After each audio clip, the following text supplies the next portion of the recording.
और अब जरा बिहार की राजनीति में मची हलचल की भी बात करते हैं। बिहार में वोटर लिस्ट पर तनातनी का असर पटना से दिल्ली तक दिख रहा है। पटना में विपक्ष ने काले कपड़े पहनकर प्रदर्शन किया। दिल्ली में संसद परिसर में विपक्ष के नेता विरोध पर उतर आए। विपक्ष के नेताओं में अखिलेश, राहुल, प्रियंका गांधी भी थी। सबने एक सुर में वोटर लिस्ट रिवीजन का विरोध किया। दूसरी ओर बिहार में भी जोरदार जंग चल रही है। बिहार विधानसभा में भी एसआईआर को लेकर विरोध प्रदर्शन देखा गया। विपक्ष के नेताओं ने काला कपड़ा लहराया और पहनकर इसका विरोध किया। अब बीजेपी कह रही है कि विपक्ष लोगों को गुमराह कर रहा है, तो आरजेडी कह रही है कि बीजेपी बिहार में वोटों की चोरी कर रही है।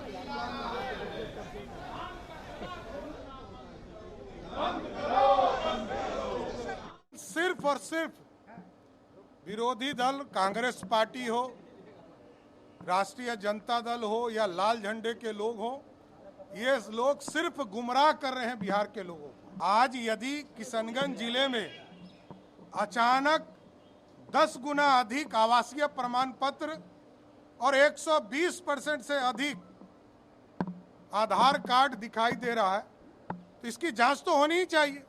जांच हो रहा है, अभी निर्वाचन आयोग कर रहा है, सरकार भी इसको गंभीरता से ले रहा है और आगे भी कानूनी कार्रवाई की जाएगी। काले कुर्ते का मतलब ये है कि हम लोग जो है प्रोटेस्ट कर रहे हैं और लोकतंत्र की जननी बिहार है और वहीं से लोकतंत्र को ख़त्म करने का प्रयास कर रही है चुनाव आयोग बीजेपी के इशारे पे। लोगों का अधिकार ही नहीं छीन रही है वोट का, बल्कि अस्तित्व को ही मिटाने में लगी हुई है। और हम लोग बिहार विधानसभा, क्योंकि बिहार का लोकतंत्र का मंदिर सबसे बड़ा है, वहाँ हम चाहते हैं कि इस इशू पे, एसआईआर के इशू पे चर्चा हो। लेकिन सरकार के लोग जो हैं भाग रहे हैं। आखिर क्या कारण है कि सरकार के लोग जो है एसआईआर पे चर्चा करने से भाग रहे हैं?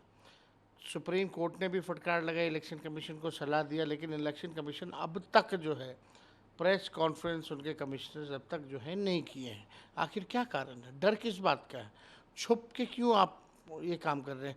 भारत के संविधान और चुनाव के कानून के मुताबिक वोट कौन कर सकता है? जो भारत का नागरिक है। तो इसकी अगर थोड़ी जांच होती है तो इसमें परेशानी क्या है? वोट कौन कर सकता है? जो अपने क्षेत्र में ऑर्डिनरली रेजिडेंट हो, रहता हो। चुनाव आयोग ने कहा है कि बहुत लोग बाहर के हैं। भारत कोई धर्मशाला नहीं है। वही वोट देगा जो भारत का नागरिक है और अपने क्षेत्र में रहता है।